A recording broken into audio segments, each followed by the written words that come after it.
যে প্রভু, কে যে দাস, কে যে প্রেম, কে যে ত্রাস, কে যে তার সর্বনাশ। মুক্তি পেল বছরের প্রথম বাংলা ছবির সৌরভ দাস অভিনীত তুরুপের তাস। হাজির হয়ে গেছি তারই প্রিমিয়ারে। কারা কারা উপস্থিত ছিলেন এবং সকলে কি বলছেন সেটাই তুলে ধরবো। বড় লোকের খেয়াল, ভাঙা দেয়াল আর খ্যাপা শেয়াল তাদের সামনে কখনো দাঁড়াতে। বছরের প্রথম ছবি এবং সেখানে আমি আছি, এটা একটা আলাদাই ভালো লাগা।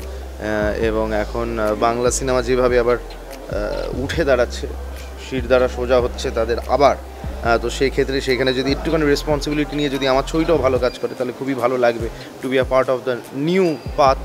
এবং তুরুপের তাস নিয়ে অনেক এক্সাইটমেন্ট, অনেক অ্যাংজাইটিও আছে বটে। তো সেক্ষেত্রে দেখা যাক মানুষজন কী বলে।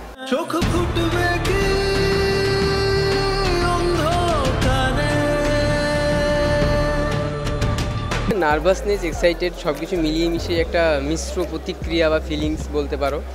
তো সব কিছু মিলিয়ে মিশিয়ে তো দেখা যাক কি হয়, কি রেসপন্স হয়। আজকে সকাল থেকে আমি বুক মাই শো অনেকবার খুলে খুলে টেস্ট করে দেখেছি আর কি, এই মাধ্যমিকের রেজাল্ট বেরোনোর মতো বা এইচএসের রেজাল্ট বেরোনোর মতো দেখছিলাম যে কী অবস্থা, কী চলছে।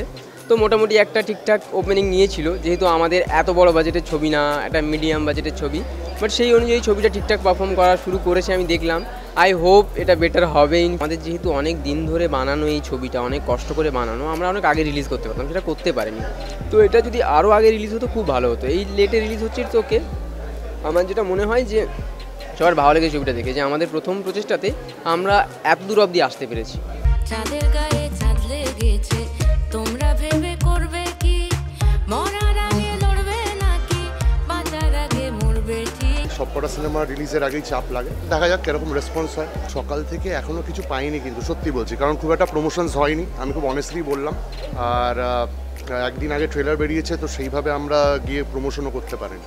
তো কতজন দেখেছে এখন আমি ঠিক জানি না। এখন হয়তো অনেকজন আমার চেনাশোনা আছে যারা দেখবে। দর্শকের জন্য এটাই যে আসুন, এসে দেখুন, হয়তো ভালো লাগতে পারে সিনেমাটা। তো একবার চান্স দিন, দেখুন কেমন লাগে।